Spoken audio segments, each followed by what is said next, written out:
right, I'm going to give our audience a few moments to join us. Ben, Frank, how are you doing today? Doing Doing well. well, thank you. All right. I see that the number of participants is climbing. So we have a lot of content to get through. I'm going to kick things off. Welcome, everyone. We're ready to get started on today's webinar. I'm Allison LaForgia, the Senior Webinar and Events Manager at HW Media.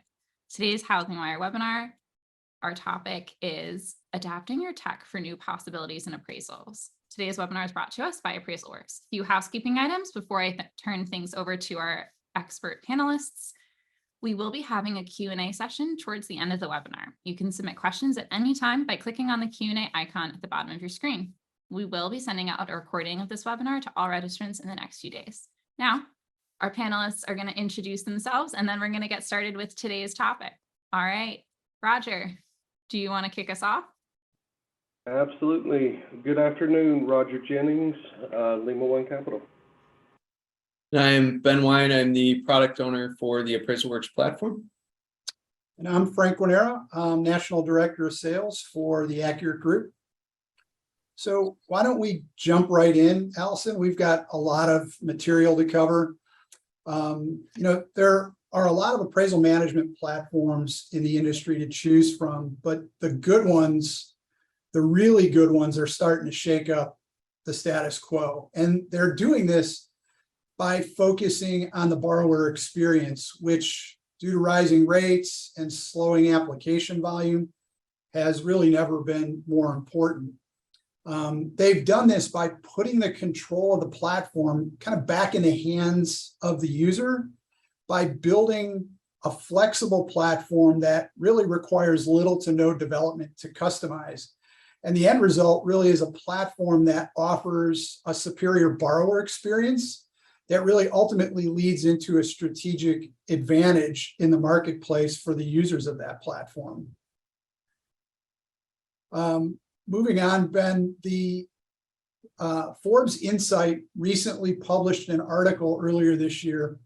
It highlighted the fact that the mortgage process is rapidly becoming digitized, which I don't think is a surprise to anybody on this call.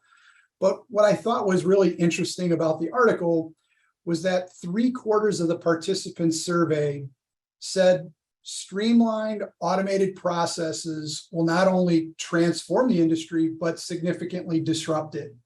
And that industry consolidation is going to continue to accelerate as those nimble tech-savvy platforms just flat out outperform their competitors. So, when we talk about, Ben, if you would, why would we select another platform, right? You're already using a loan origination platform. We've got a point of sale platform, not to mention all the third-party platforms you might be using. And some of us on the call may already be using an appraisal management platform. The answer to the question is pretty simple. Competition to attract borrowers is fierce, and it's growing more difficult by the day. And users of platforms need to be able to react to the ever-changing market, right? You just simply can't afford to be on an aging platform, or even a newer platform for that matter, that is so rigid it doesn't allow for quick configurability. Remaining on something like that really puts at risk any competitive advantage you have. So before we kind of dive into this, we've got a couple of poll questions that we want to go over with the group or ask the group. So the first poll question is, are you currently outsourcing your appraisal management, or possibly thinking about bringing it in-house? So give everybody a minute or two to answer that.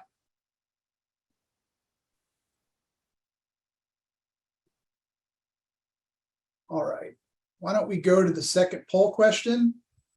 So this one's multiple choice, right?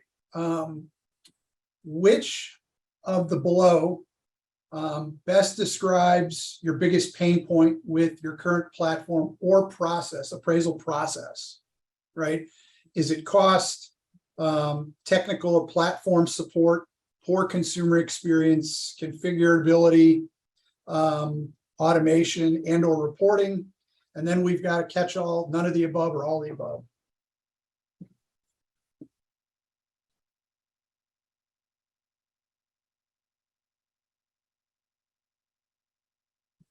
All right, Ben, why don't we go to the third and final? Are you considering evaluating a new platform? If you are you planning on doing it next 3 to 6 months? Or I'm sorry, 0 to 3, 3 to 6, or 6 to 9, or not at all? Ben, we'll just give everybody a second to answer this, and then let's jump into the discussion. Yeah, that's perfect. One more second here.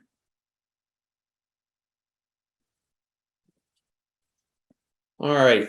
So what we're ultimately going to discuss here is not only what a platform can do for your business, as Frank kind of alluded to, but we also want to talk a little bit about how to go about selecting one. So, certainly the features and the aspects to look for in a new partner, but most of all, a lot of the appraisal management platforms that you may look at or you may have looked at in the past, they tout the same feature set.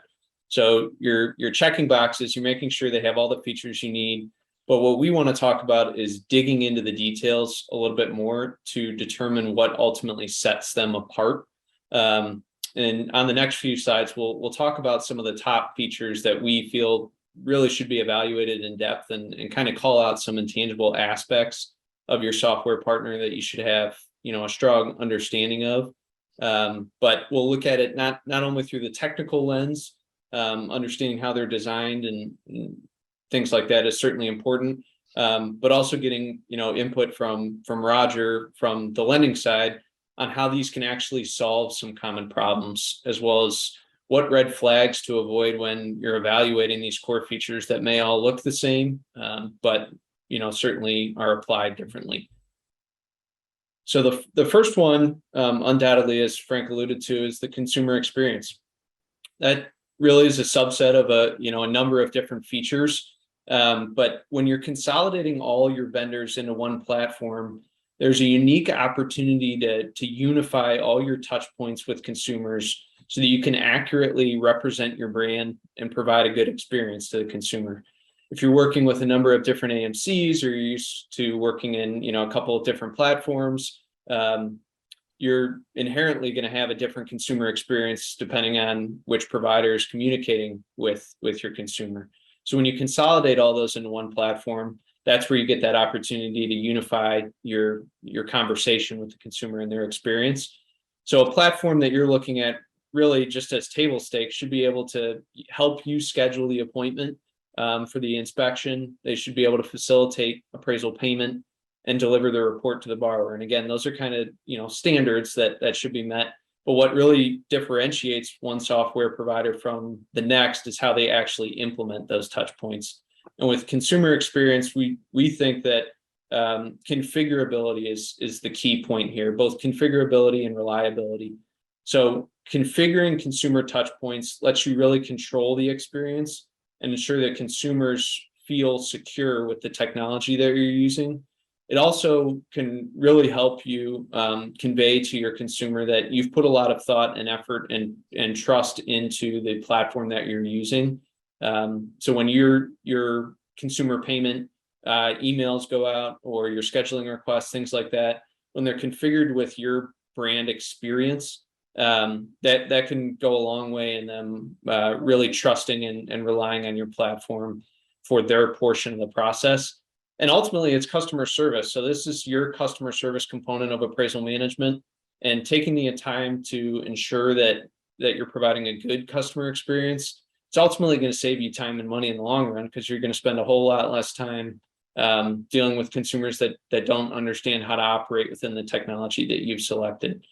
And Roger, I'm sure you know this all too well, but the consumer can certainly be, a long pole in the tent when it comes to paying for scheduling the appraisal, So I'm curious, I want to ask you if you can share your thoughts on kind of how you've implemented tools to keep the consumer, both informed of the appraisal process, but also feel secure in their use of the platform you picked, and ensuring that the platform you're selecting is going to deliver a good, reliable consumer experience, or maybe some of the pitfalls to avoid when looking at a platform through the lens of the consumer. Yeah, for sure. And huge piece of it, right? I mean, at the end of the day, without the customer, there's no us. And it's difficult to explain if you've never utilized a platform, right? So specific to appraisal, something like, an AppraisalWorks platform, right? Then it's difficult to imagine leaning on an Encompass or Mercury type side versus something specific to appraisal. But the customer experience is dramatically increased through the platform, not just from a visibility standpoint internally, but from also what your customer goes through, right? Things, and all customers, right? Quick, easy. It should not be a pain point or a delay point. Right? Opening the platform, we need to be able to collect payment. To Ben's point, the borrower needs to feel secure when paying that payment, right? And then even past that, your appraisal setup, getting all your docs from your customer, having those hold points within your appraisal platform, that life cycle being identified to where it's customer focused, customer friendly, and you're not making those mistakes down the road is absolutely critical, right? It's 10 times harder to fix it than it is to do it right in the first place. So having the right platform in place kind of guarantees that, one, you control collecting that payment from the customer. You're not relying on that third party to do it for you. And then two, you're bringing it back in-house, so ultimately you control documents being delivered, ensuring that the correct documents are being delivered to the customer, right? Having a platform that can do that with you, is critical, right? Ensuring that they can actually provide that past the sales speech is probably even more critical. But the development, the turn times, the experience that you receive, like, it speaks hand over fist, right? You look at the numbers presented just a minute ago, 75% of large lenders using appraisal platform speaks for itself, right? Every successful or top 5 is going to have an appraisal platform in place, and a proven one at that. Yeah, those are all great points. Thanks, Roger. So moving on to the next feature or function that we want to talk about, really it's centered around process optimization, and that comes in a lot of different sizes and colors, if you will. But a big advantage of leveraging technology in the mortgage process is the potential for automating those manual tasks. So you're reducing operational overhead. You're allowing employees to spend more time on those higher value tasks that they can spend on throughout the day to increase revenue and profitability of your business. While automation is a key component of that, it's really important to understand how flexible a platform's automation capabilities are. So again, we talk about how there are table stake features that all platforms need to have. Automation is one of them. But going beyond evaluating whether or not they have automation, understanding how it's architected. So understanding after you've built out the automation for the platform, how easy is it for you to change it? As the market changes, do you need assistance from the development teams, from the IT teams to be able to change your automation logic? Or are you able to go in there and do it yourself and react quickly? So that's something that we think is vital to implementing a platform. And just a few critical examples of the application of that automation, whether you're using it today or not. These are some things that we find are really beneficial. The first being product selection. So that the ability to select the proper form type for your loan program based on the loan criteria passed into the system it's a manual task that's, it's prone to human error, and it can certainly increase costs if the wrong product is ordered or if it's not ordered quickly enough.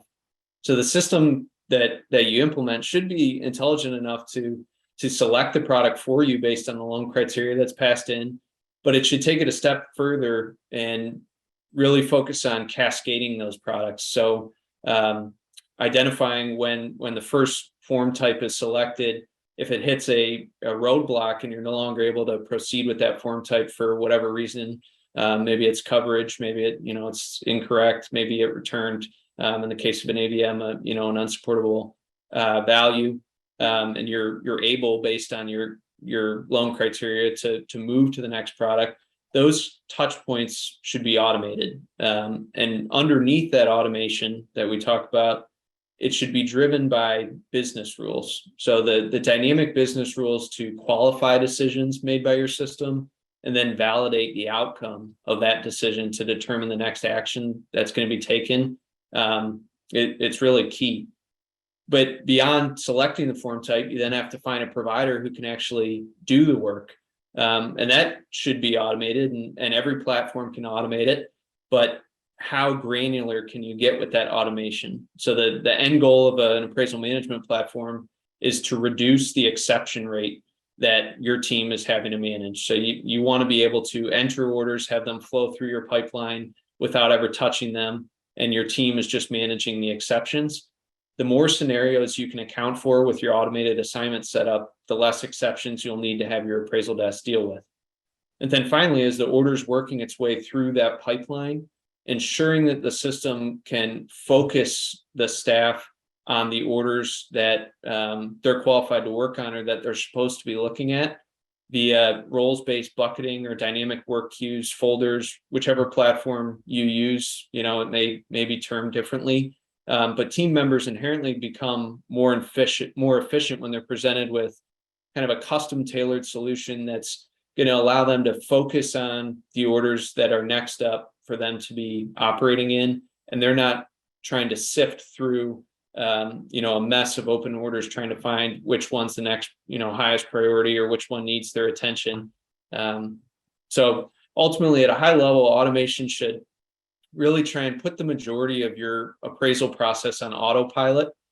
A loan can be submitted to your system, the correct product's ordered, best available provider is selected, all those touch points along the way are automated. And when it's ready for human intervention, the order that needs that intervention is sent to a qualified team member to address any of those exceptions.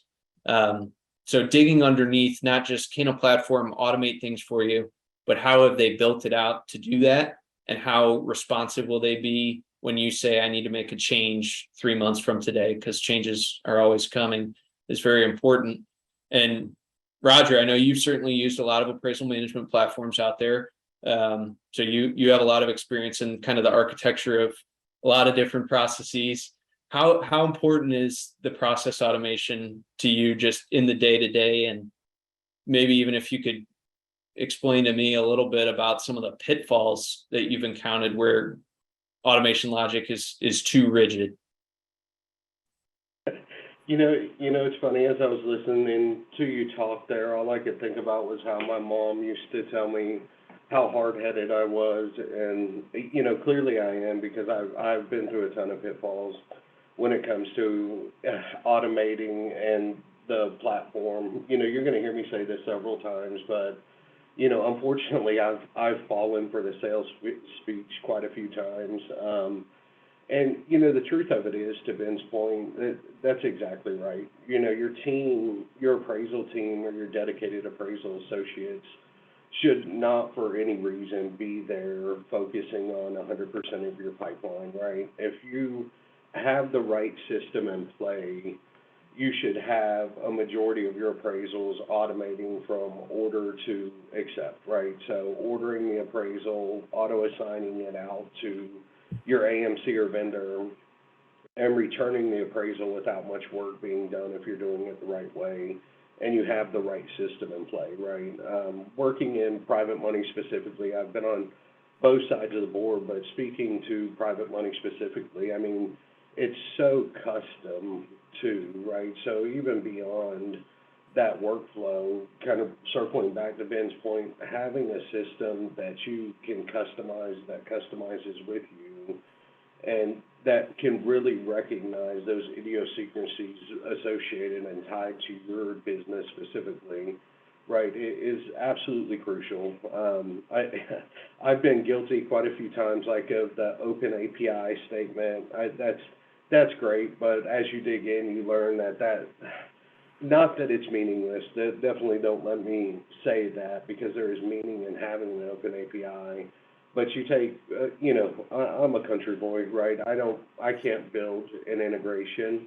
So knowing there's an open API and having people available to build it for you so that your process runs as it should, and having the majority of your pipeline flow without your team members being able to touch it is critical, right? So when you're looking at these platforms and getting into them, one, make sure that you truly, truly understand the life cycle of the appraisal and what that's going to look like.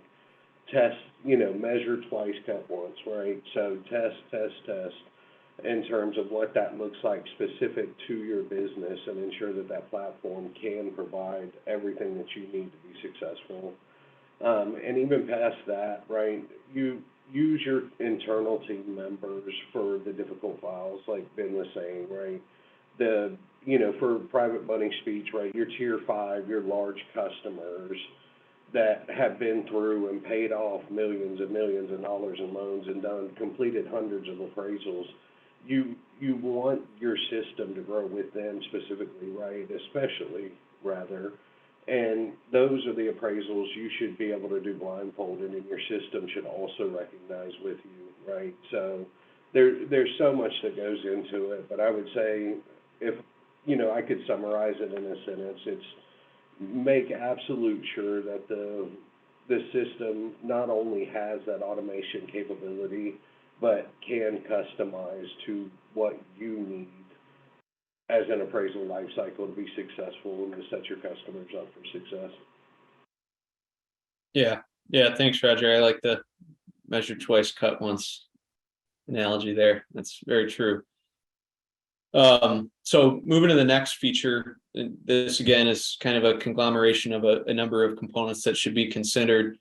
We talk about management tools. We talk about this in kind of a number of different aspects. But ultimately, if you answered that poll question earlier, that you're considering bringing appraisal management in-house, all that work that's typically performed by the AMCs is often going to be your biggest hurdle to overcome. So we're talking about QC reviews, paying providers, and obviously ensuring you're using the most qualified providers with capacity for the order that you just assigned to them.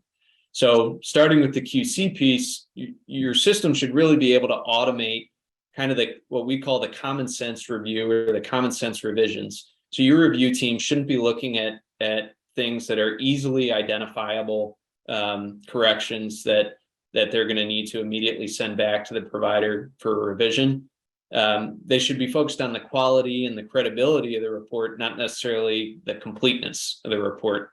And to take that a step further, the system should stop the provider at upload before it even hits review for items that need correction. Because you submit that report and the review team gets to it and they find out that pieces are missing. Well, now you gotta send it back for a revision request, and you've got to get that revision back in. But if you can stop the appraiser or the provider right when they're going to upload it and let them know that something is missing that's easily addressable, you right there have already shaved hours, if not a full day off of your turn time on that order. So those automated QC processes are important, but also giving you the tools to evaluate the quality and the credibility of the report are important. The system should also have configurable methods for scoring providers based on your SLAs and your quality expectations. So not an out of the box scoring algorithm that's one size fits all, because the scoring ultimately, it becomes a feedback loop into your provider selection. If you think about that automation and the feedback loop that's going back into it, your provider selection is going to change as time goes on based on how your providers are performing. You may rank providers at the start, but as they receive work and as they get scored based on your SLAs and your quality metrics, that provider ranking can shift, and your automation logic should always be reflective of that. So when you're selecting providers, provider A may not be as good as they were a month ago, and now provider B is your best provider. So the scoring really is important, but the scoring has to match your expectations. So if the score looks great, but you're ultimately not achieving the results that you're expecting from your turn times or what have you, the scoring should be able to be adjusted. And then once the appraisal's signed off on, paying appraisers in today's world should be really easy, and it can certainly provide you with a competitive advantage if you can find a system, and there are a few out there that will empower you to be able to pay your appraisers the same day or the next day, and give you insight and your accounting team insight into tracking those payments, but also give the appraisers insight into when they've been paid. That's going to build confidence in building out your panel and them wanting to work on your orders first. And it's ultimately going to limit the headache faced by your accounting team if this is going to be a new process for you bringing appraisal management in-house. But all in all, that said, so we talked about management tools, and these are certainly some key management tools. Perhaps one of the most important is the ability to run reports and interact with your data. So Power BI is certainly a great tool for that. There are many tools like it, but it gives you the ability to take the data that's available in your system and actually use it for those purposes. So we talk about reporting oftentimes looking at what happened and looking in the past and running reports on this is how we did last month. But your reports should help you look into the future too and analyze trends and make call outs to aspects of your process that could be improved, how they could be improved, correlations between certain things, between all sorts of different examples. But the reporting world has too often focused on rigidity and reports that are run every month looking at the past. And I think with business intelligence tools built into your platform that can help you look towards the future, it's certainly going to help quite a bit in refining and expanding your process. And Roger, I know when deciding to manage appraisals in-house or outsourced to an AMC, the requirements of a platform are obviously a little bit different, and many platforms support AMCs and appraisers well. But what are some of the biggest challenges you faced when managing a fee panel of appraisers specifically that you would expect your platform to help you out with, and make your life easier as you make a strategic decision to work directly with individual fee appraisers? I know that's a loaded question. I was going to say there's a lot in that question, and on the slide, I'll try to summarize the best I can. For those that know me on the call are probably laughing at this question and slide about me being a little long-winded, so I'm going to try to keep this shorter. But with fee panels, critical, right? So much harder to manage on different levels from the lending side. There are more phone calls. Essentially, this is what the AMCs are here to provide us, right? So for us, bringing on direct engage panels and fee panel appraisers means a lot more calls, a lot more follow-ups, and ultimately the build out, regardless of the platform that you decide, is a big undertaking, right? Getting that initial panel in is big. It's tough. Once you have that fee panel in place, you're satisfied. Obviously the panel is always something that's going to continue growing, but once you have a panel in place that you're satisfied with, your system should truly take over at that point, right? From the reporting to the capabilities within the system, identifying top performing vendors for the market area. I identify down to a zip code. You may not believe this, but when I started with Lima, we were obviously going through the virus and a lot happening, but, we were experiencing appraisal turn times of 22, 23 business days. And as of last month, we're 8-9 business days. I mean, to say there's been a dramatic change in less than 2 years implementing a new platform would be the understatement of understatements, right? So once you have that panel built, it's the system that will identify the best for you, right? Your reporting capability should ultimately be your driving factor into your auto assignment within that system, right? Identify the top appraisers, identify your top performers. Your system should have the ability at that point to auto assign based on your parameter, right? So what you set up, what you recognize based on your reporting, and eliminate so many headaches, right? I mean, there are some truly great appraisers out there, but let's be honest, right? I mean, there's great appraisers that never hit the due date, right? So ultimately, you have the nicest appraisal in the world, and by the time you get it, you have no customer that needs it, right? So, and then you have an appraiser that completes them in 12 minutes. However, the QC is, you know, the quality is completely unacceptable. So by the time you get finished correcting the report, you know, you have no customer that needs an appraisal, right? So all of these things work in sync and ultimately for one goal, right? And not even just from the fee panel, but even from your AMCs, right? So I've ran several different variances, but currently I run fee panel and AMC through my platform, right? And so with that, I identify top vendors regardless of AMC or fee panel within each market down to the county or even zip code. And those changes make dramatic differences, right? And that's when you get to the point where your team's only looking at the 40% of files, then they're only looking at the 30% of files, right? The 70% is now flowing through because with your panel, you've identified top performers, you're assigning to top performers, and you've got a QC process in the background that's keeping that quality under control. You know, speaking to the private money world specifically, QC is hard, right? Automating or fully automating a QC for the private money world probably isn't feasible, but what is having your reviewers or your specialists or your underwriters focused on what matters rather than every checkbox of the appraisal, right? At the end of the day, we lose a loan on the back end. I can sell an ugly appraisal with a supported value, but I can't sell a pretty appraisal with an unsupported value, right?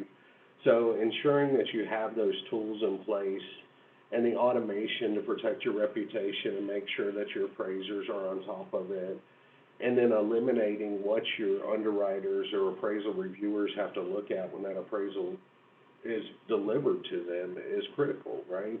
It's the difference between how many appraisals you have to focus on overall, right? Focusing on the right vendors. And then from your QC side, it's how long your reviewers are spending on each one of the appraisals. If you do this correctly, your reviewers go from looking at 8 appraisals a day to looking at 15 a day, right? Your processors go from processing 100 appraisal pipeline to a 300 appraisal pipeline, right? And if your platform's not taking you to at least that from where you were without a platform, you're probably not using the right platform. And I know those numbers and percentage-wise seem dramatic, but I'm being fully transparent with you. We've literally reduced from 22, 23 business days to 8, 9 business days, and that's because the 60-70% of our appraisals now flow through like they should, and they're going to the right places. There's just no AMC that I found to date that's good in every county and every zip code of the country, right? It's up to us as the lender to identify for our customers who the best is where. And you have great performers out there. I mean, you look at Accurate Group. I've been partnered with Accurate for a very long time, and they provide a huge range of services for me. But we have new customers that come in every day. We have new areas that open, and not even Accurate Group at their size has a panel in every zip code of every place in the world, right? We have those fix and flip investors that want properties in the middle of nowhere that appraisers just don't exist, right? So having the tools available to get your day-to-day through leaves you with time for everything else as it should, right? So as these things come up, we can identify not only new appraisers, we can focus on the QC that matters. My processors are focused on the challenged appraisals, not every appraisal, right? It really, really makes a big, big difference.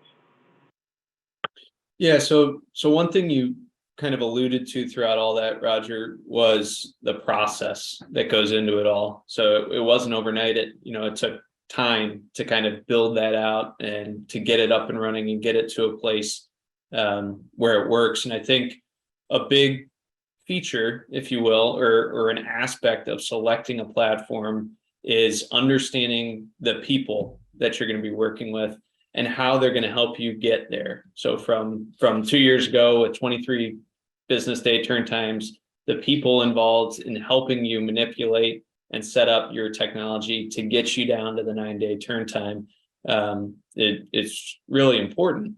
And so that's why we talk about looking for a platform provider or a partner that's really knowledgeable in the appraisal industry. So someone that has experience and understands the complexity and challenges that can face appraisal workflows, committing to a software partner that's in tune with changing appraisal requirements and form options out there. Appraisal modernization is a key component right now, and it's a very hot topic that everyone is focused on, but there will surely be future initiatives that require that level of industry level coordination and understanding between a number of different parties, and your partner should be able to help you with that and kind of guide you through that process and make sure that their technology is keeping up with those changes. And I also would say that there's an intangible aspect to this with consulting experience from a partner that understands the appraisal management process on a practical level, but they can also provide with best practices and avoiding common pitfalls and kind of having a time-proven system should really be a key thing to look at. So we talk about looking at features, checking boxes. We talk about digging underneath those features and understanding how are they actually built, and not necessarily just looking at one demo and saying it looks good, but understanding how it can adapt with you over time.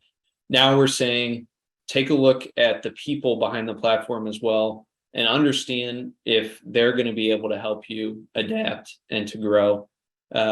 So again, maybe a loaded question for you, Roger, but finding an industry partner that kind of has those intangibles that can help you and be more than just a software provider, but also a consultant and a partner in the truest sense of the word.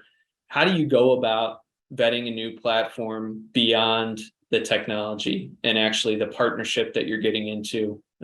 Is it a lot of references, getting to know the folks? How do you do that? It's tough, right? And I will say there's some really, really good sales speeches out there, right? And even having more experience around this, right, over, the last umpteen years here, I still fall for it, right? Like the sales pitch is so great. I'm like, whoa. But the truth is, it's all at the skin level, right? So it's absolutely critical. And it's not just a challenge from day one, but it's going to be a challenge the entire time that you have that platform activated. If your platform provider doesn't speak appraisal, right? And there's probably quite a few of you laughing right now because you know exactly what I'm saying there, right? It's having somebody that you can build this process with, but they have to understand enough to understand what you're looking for, right? Or you're going to continue to have those disconnects. And unfortunately, I've been there too, where you have a vision for your department, right? You have a vision for the platform. You come up with some really, really, really great ideas, material, and you go to implement them, believe that you're on the same page with your platform, but ultimately end up building something completely different because on the platform side, they speak technology very, very well, but nobody over there actually speaks appraisal, right? So what you thought you were building and what you ultimately build become very, very different things. And the challenge is real, right? Use your resources 100%.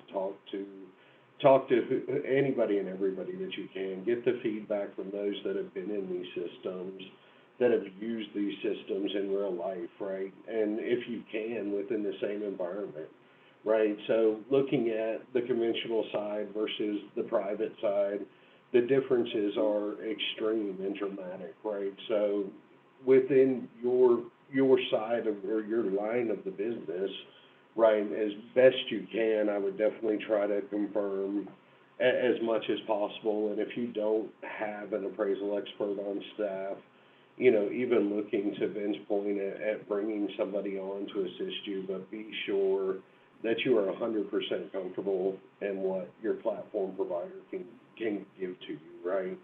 So being able to pick up the phone and call someone like a Ben and say, listen, this is what I'm looking for, right? And that be a 20-minute conversation versus a 14 calls later, 12 hours of conversation is critical for me, right? So very, very big point in terms of platform, because you have some really, really very, very smart people out there building incredible platforms that do incredible things.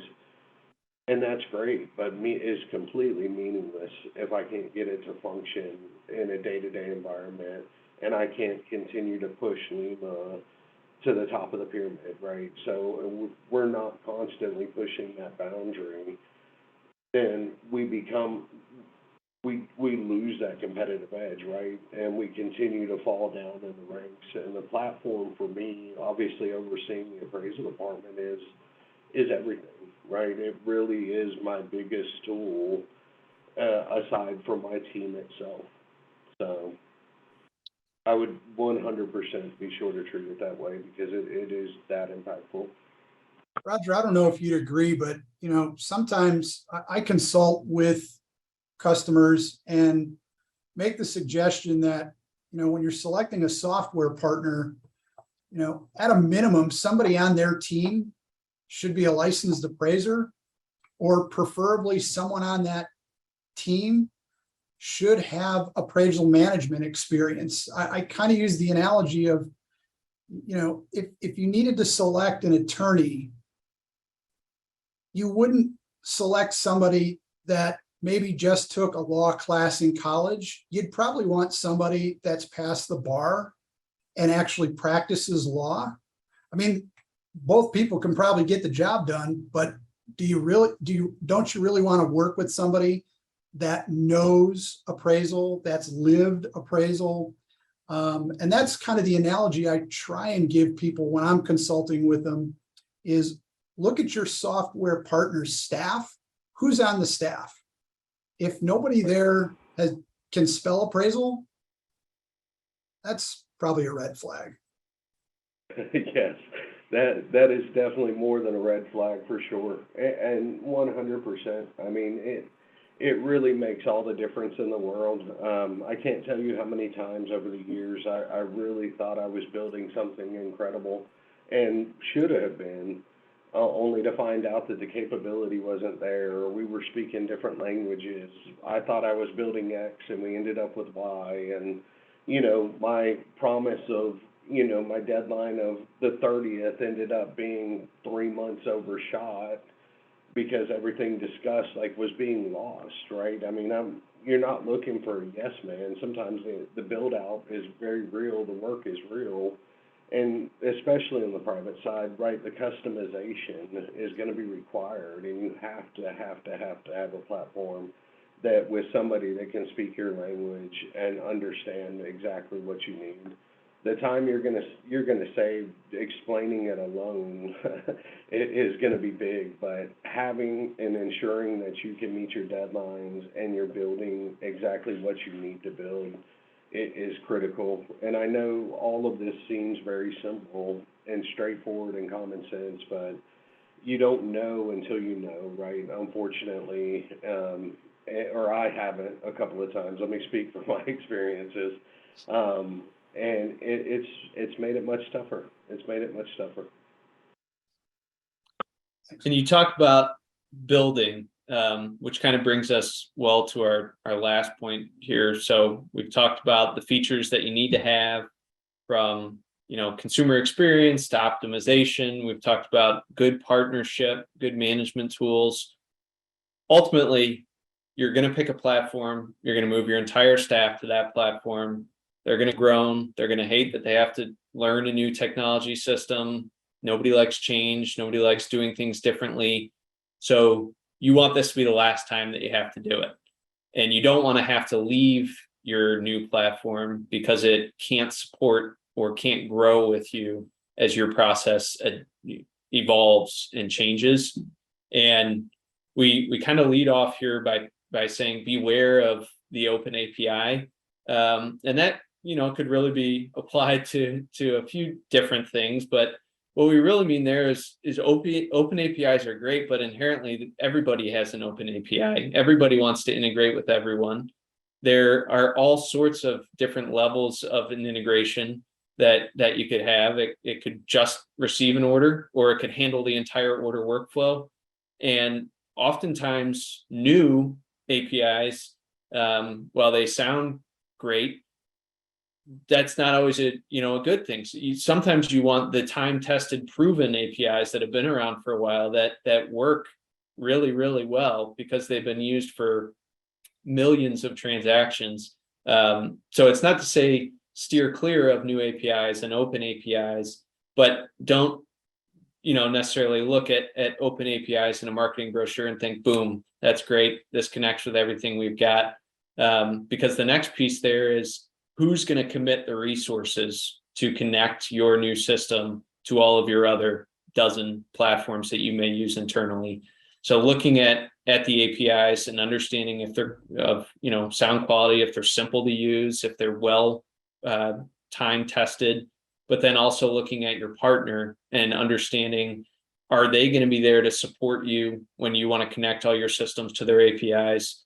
Are they going to be able to devote resources that you maybe don't have to give at that time? Because without actually devoting resources to an open API, it's nothing more than a recipe sitting on a counter that no cook went and picked up. So that's what we mean by beware of the open API. Customization. Everybody wants customization for good reason, because no two Rogers design the same appraisal process the same. Everybody goes about it a little bit differently, but customization without development projects is what you're looking for. So you want to be able to reconfigure your platform without having to go to those design sessions, the 12 hours that you talked about, Roger, waiting 3 months for something to be built and finding out that it was built differently than you intended. So you want to be able to customize things by talking to folks that can make the changes while you're on the call, and a platform that's built to support that. Still, when you do have those development events that need to occur, that's where the knowledge partner is a value add in your partnership. And then integrations outside of the open API that your platform may have. So being integrated with the other platforms that you're going to use is really important, especially for your staff. Your loan officers aren't going to want to come into your appraisal management system. They're going to want to live in their LOS. Your borrowers, their point of sale system that you're using, that their experience there, you're going to want all that to run through your point of sale. You're not going to want your borrowers having to operate on multiple different levels. So looking for those integrations and understanding if your software partner has them and they're time tested yet again. And then their ability to scale with you. So does the platform that you're looking at have the option to separate your database and your instance from all of its other customers? Is it scalable? Is it reliable? If you click on a folder that has 10,000 of your orders in it, does it take you 3 minutes for that page to load?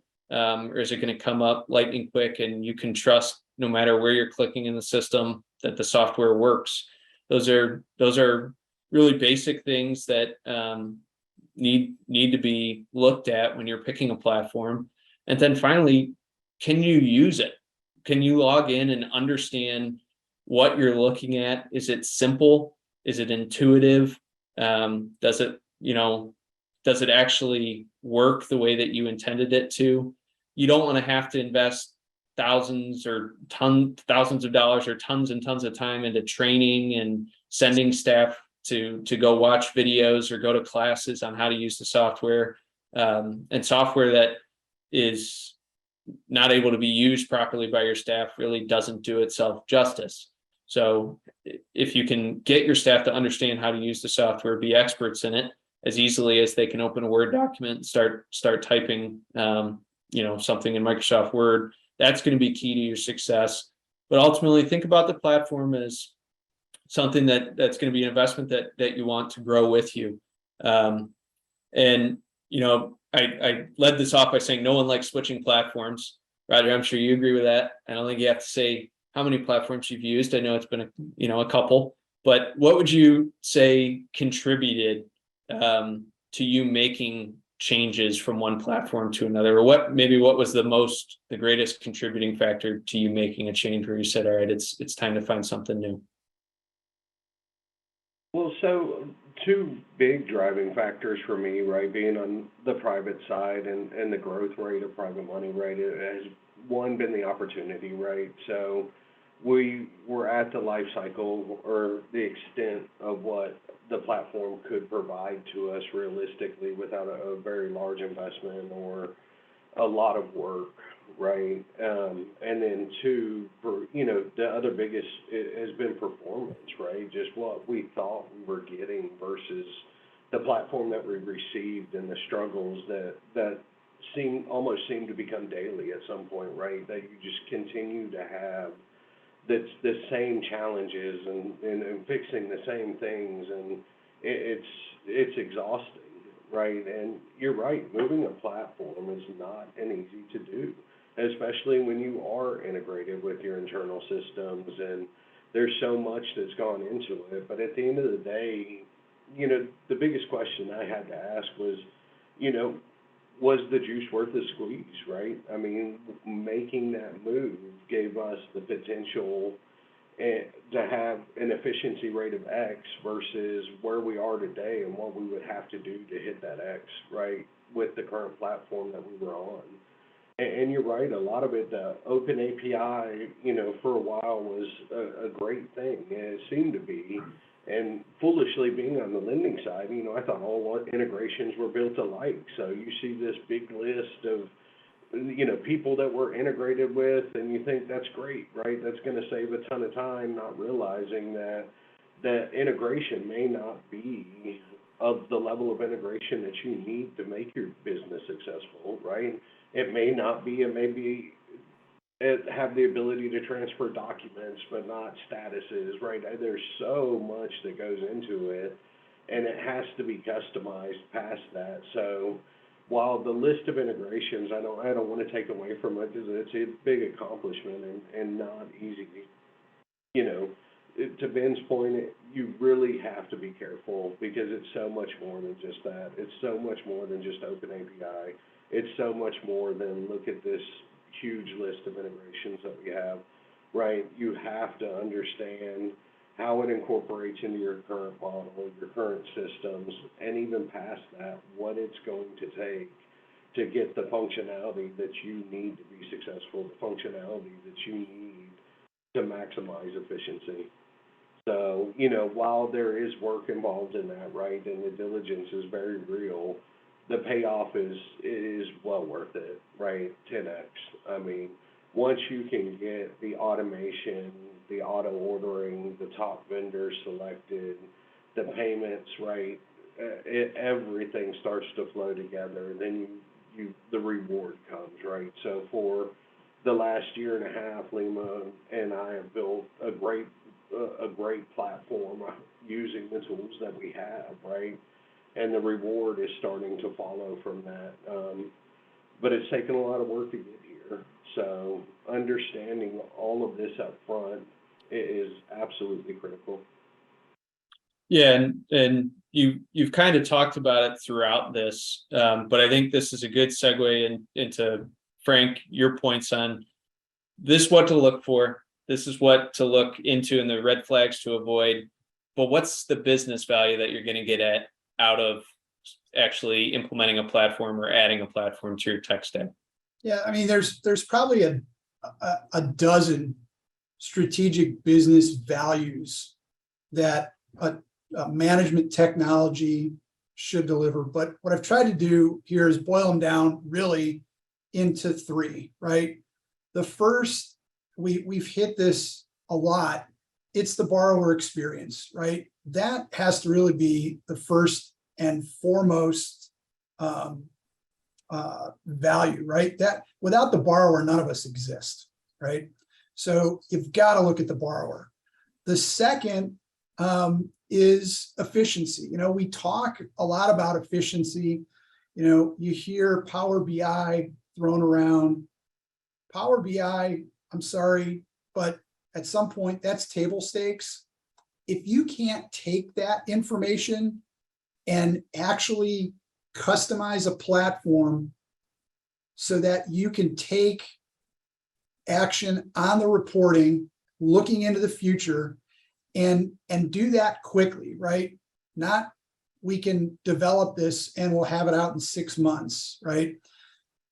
You need a platform that you can easily adapt and change based on the reporting. And the third is really this, your platform should almost be the hub, right?